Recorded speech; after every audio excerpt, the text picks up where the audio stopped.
Di lereng Gunung Wilis, tersembunyi sebuah kampung kecil bernama Gondangrejo. Kampung ini sejuk dan subur, namun sepi.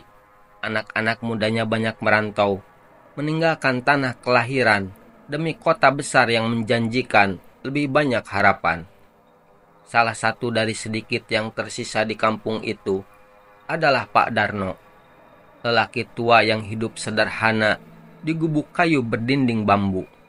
Pak Darno dulunya seorang petani. Ladangnya kecil, hanya cukup untuk menanam singkong, jagung, dan sedikit cabai. Ia tidak punya istri lagi. Almarhumah sudah lama pergi karena demam berdarah saat anak mereka masih kecil.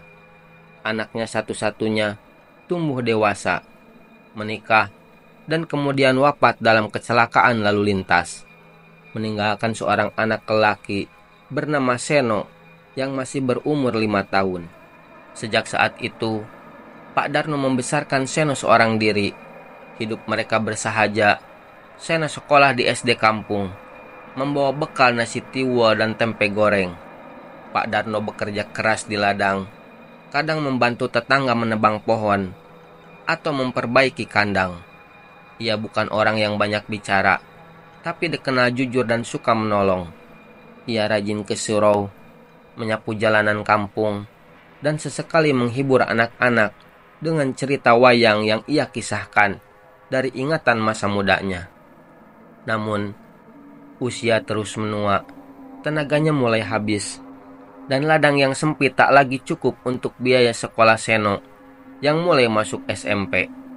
Harga pupuk naik, musim tanam tak menentu, dan bantuan desa lebih sering jatuh ke tangan mereka yang dekat dengan perangkat kampung. Suatu malam, saat menatap bulan purnama dari beranda gubuknya, Pak Darno menarik napas panjang. "Aku harus ke kota," gumamnya lirih, "demi masa depan Seno." Keputusan itu berat, tapi bulat. Ia menitipkan Seno pada tetangga dekat yang sudah ia anggap saudara sendiri. Dengan uang seadanya dari hasil menjual kambing terakhirnya, Pak Darno naik bus tua ke kota, membawa 2 pasang baju, selembar sarung, dan harapan bahwa kerja kerasnya akan membuahkan hasil baru. Ia tak tahu bahwa kota bukan tempat yang ramah untuk lelaki tua dari gunung. Ia tak tahu bahwa di sana ia akan bertemu dengan Ningrum. Dan ia tak tahu bahwa langkahnya malam itu adalah langkah menuju takdir yang mengerikan. Ia tiba di kota dengan harapan sederhana, mendapatkan pekerjaan agar bisa mengirim sedikit uang ke cucunya yang yatim piatu. Usianya yang telah melewati setengah abad membuat pilihan kerjanya terbatas. Ia mencoba menjadi kuli angkut di pasar, menawarkan tenaganya di pelabuhan, bahkan sempat mendaftar sebagai penjaga malam. Tapi semuanya sia-sia. Kota hanya menyisakan penolakan. Hari demi hari ia lewati dengan perut lapar dan tubuh menggigil. Ia memulung sisa makanan dari tong-tong sampah, meneguk air hujan dari kaleng berkarat, dan tidur beralaskan kardus di emperan toko yang dingin dan penuh nyamuk. Ia sudah lupa rasanya makan kenyang, sudah tak peduli lagi pada tatapan jijik orang-orang yang melintas. Sampai suatu senja, sebuah mobil sedan hitam berhenti di dekatnya. Seorang wanita paruh baya keluar dari kursi belakang. Wajahnya cantik, meski sudah tampak usia, dan tubuhnya terbalut pakaian mahal dengan perhiasan berkilau. Supirnya menunggu dalam mobil.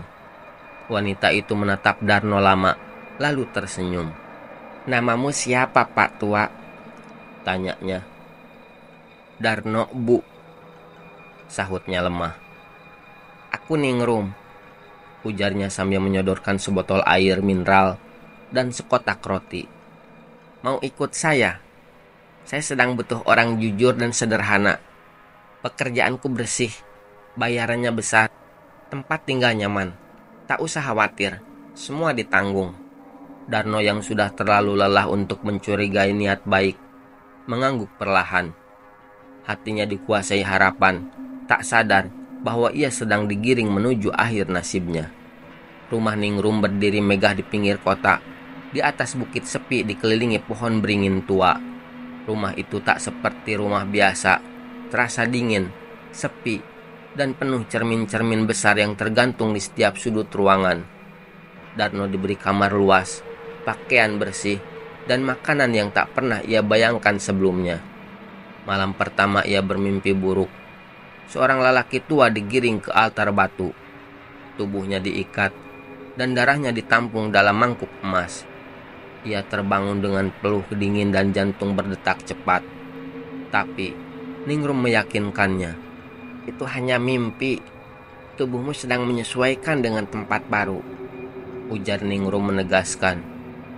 Namun malam-malam berikutnya mimpi itu berulang, dan setiap pagi Ningrum terlihat semakin muda dan cantik, seolah waktu memutar balik untuknya. Hingga suatu malam, Darno dipanggil ke ruang bawah tanah. Ningrum berdiri di tengah lingkaran darah, mengenakan jubah hitam. Wajahnya berubah, indah sekaligus menyeramkan. Di sampingnya ada supirnya, yang kini terlihat seperti makhluk lain. Matanya hitam seluruhnya, dan kulitnya tampak bersisik. Aku sudah memberimu kenyamanan dan makanan, kata Ningrum pelan. Sekarang waktunya kau membayar. Darno ingin lari, tapi tubuhnya kaku. Ia tak bisa bergerak. Tangannya terangkat sendiri. Kakinya melangkah ke tengah lingkaran. Ia menangis dalam hati. Tahu ajalnya telah dekat. Sebelum malam terakhirnya di ruang bawah tanah itu, Darno sempat menulis beberapa surat untuk cucunya, Seno. Surat-surat itu ia titipkan diam-diam kepada seorang pembantu muda di rumah Ningrum yang masih punya rasa iba, meski dibayar mahal untuk bungkam. Dalam surat-surat itu, Darno bercerita tentang kehidupan barunya yang aneh, tentang rumah besar yang sunyi, tentang mimpi-mimpi mengerikan, tentang Ningrum yang semakin cantik setiap harinya, dan tentang firasatnya bahwa ia akan segera dikorbankan. Surat terakhir hanya berisi satu kalimat pendek. Tulisannya bergetar. Kalau aku tidak pernah kembali, jangan percaya pada perempuan itu. Seno, pemuda belasan tahun yang keras kepala dan penuh tekad, tak tinggal diam setelah menerima surat-surat itu. Ia naik bus dari kampung ke kota, menyusuri alamat yang tertulis di amplop. Setelah 3 hari mencari, ia akhirnya tiba di depan gerbang besi tinggi dengan plakat marmer bertuliskan Ningrum Estate. Ketika Seno mengetuk pintu, Ningrum sendiri yang membukakan. Wajahnya cantik, terlalu cantik untuk usia paruh baya. Bibirnya merah menyala, matanya bening seperti kaca. Siapa kamu? Tanyanya, meski tatapannya seolah sudah tahu. Saya Seno, cucu Pak Darno. Saya mencari kakek saya. Dia katanya bekerja di sini. Wajah Ningrum berubah seketika, tapi hanya sebentar. Ia segera tersenyum tenang dan berkata, kakekmu? Oh, dia itu penipu. Beberapa hari lalu dia kabur, bawa perhiasan dan uang saya. Tidak tahu diri. Tidak mungkin, ucap Seno tajam. Kakek saya tidak mungkin mencuri. Kau bisa periksa rumah ini kalau mau, kata Ningrum santai, membuka pintu lebih lebar. Seno melangkah masuk. Rumah itu dingin, lebih seperti museum daripada tempat tinggal.